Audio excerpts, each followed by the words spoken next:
Greetings, this is Ron for the Encyclopedia team. It is with great pleasure we have Dr. Suresh Neethirajan to this interview. Thank you very much for joining us. Thank you, Ron. Thank you for having me. So, Dr. Neethirajan, before we dive in, our readers would love to get to know you a bit better. Can you tell us a little bit about your background? Sure. I'm a scientist, professor, researcher, and an industrial consultant in the area of precision livestock farming. Basically, I am a biological engineer by training, all 3 degrees, bachelor's, master's, and PhD. Over the past 10 years or so, we have been involved in developing a number of solutions using big data, artificial intelligence for enhancing the animal welfare and the animal production, especially with a bigger focus on livestock, poultry, swine, and pig industries. Thank you. So let's move to the main focus of this interview. Let's start with your research of precision livestock farming. Can you briefly tell us some information or background about it? Sure, Ron. Precision livestock farming is not really new. People have been working on for the past 20 years or so. But only in the past 3 years, 2 years, it's gaining more attention among the researchers, among the students, and also among the industries.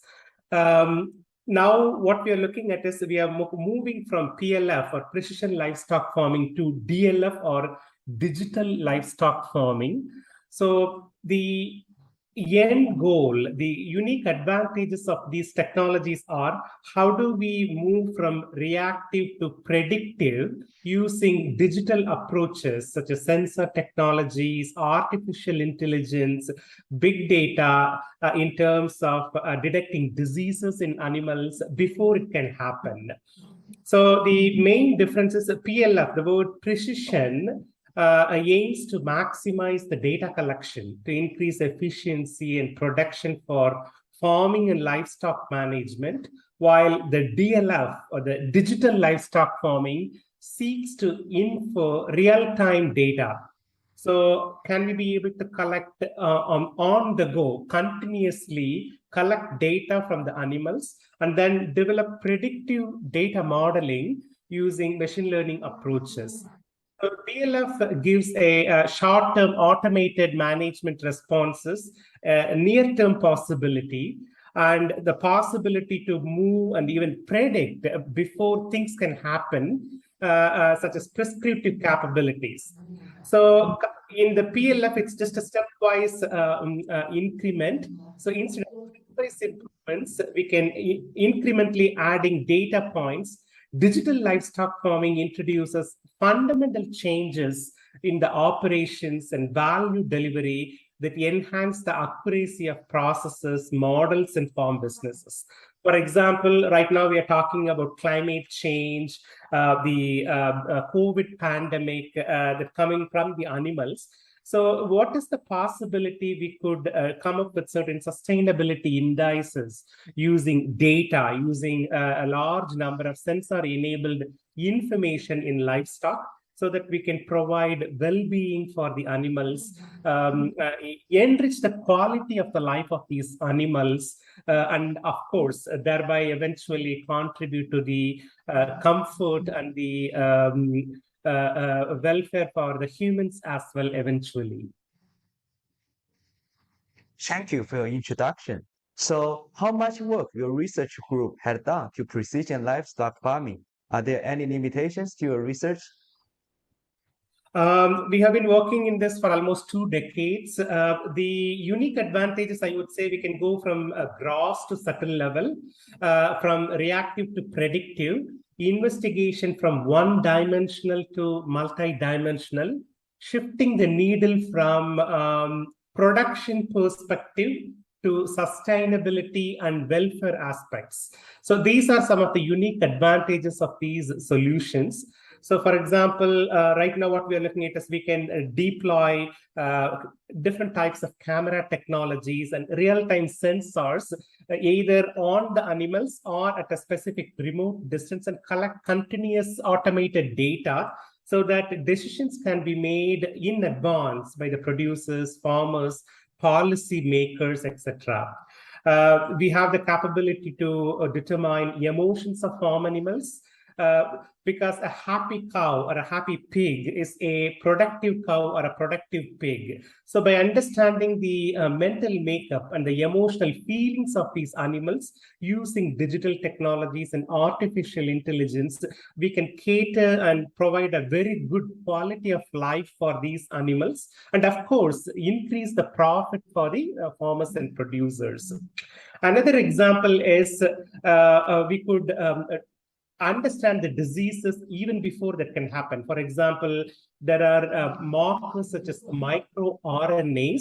These are very small, 6 to 12 signaling cascades. So we could use those biomarkers to say something about, hey, you know what, in 3 to 6 months from today, there is a possibility of these group of animals are going to get sick because of there is certain outliers are happening. And we do a multimodal approach. We combine data with the environment, data from behavior, physiology, and immunology. So by using a 360-degree holistic approach, we can provide solutions to some of these challenging problems using artificial intelligence and big data. So these are some of the projects we have been working on in the past few years in this. I'm sure all the animals are really appreciated in the works that you do.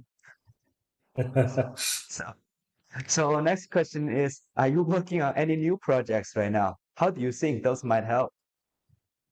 Yes, there are a few things that's happening. For example, one deals with development of digital twins for farm animals, what we call as a digital avatar or a metaverse. For example, we put a large number of sensors on these animals. We also employ thermal camera, regular camera, 3D vision camera, Kinect camera, and continuously collect many types of data, heart data, activity, respiration, the sweating, and all types of data. Along with these vital signs, we collect the behavioral indices and then actually emulate a real animal, but that's a digital animal.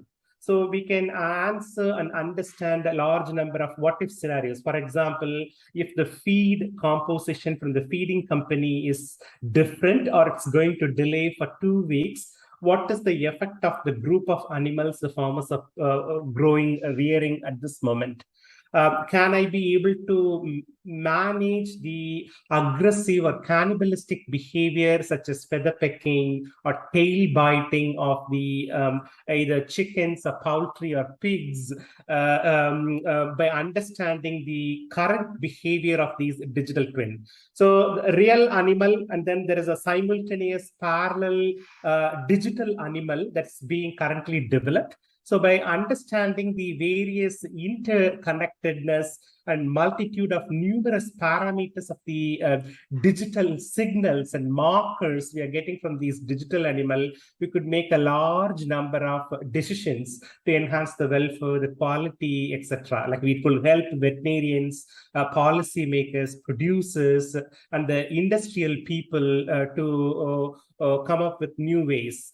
So that's an exciting area. So we could also add the emotional contagion, the enhance the quality of relationship between the farmer and the animal. So we can have a better quality and the interaction between the animal caretaker and the animal, and even understand the mental makeup of these animals using digital twin and digital avatar technologies. Really interesting projects you are working on. So before we finish, we would like to ask, what's your perspective of this research? So digital livestock farming, smart agriculture, smart livestock farming is the current trend. It will open up a large number of ways of solving problems that were not possible before, mainly because of artificial intelligence and sensory-enabled data. So people sometimes think, hey, you know what, if you bring in artificial intelligence, there is a possibility to affect the employment rate or labor, but that's not true. It is more of a complementary way, because potential human ways of doing things is a bit subjective. When I go and assess the welfare of the animal, it's a little bit different than my colleague or a veterinarian. So to overcome the subjectivity, to be able to provide more precise way of enhancing the quality of animals, digital livestock farming is much needed. By using the artificial intelligence and the proliferation of the sensor technologies, what we are trying to do is enhance, develop new solutions in the modern animal farming, so that we can understand the spatial reality and do more. So what we are doing right now for the next part of your question is in terms of the prospection, we are just in the surface level. There is much more need to be done. I believe, at least for the next 2 decades, this area is going to be much more active and develop novel solutions for enhancing the quality of life of animals, and of course, bring more profits for the producers and farmers. Thank you. We wish you and your team the best of luck on your future research. And thank you again for joining us. Thank you so much, Ron. You have a wonderful day. Bye. Bye.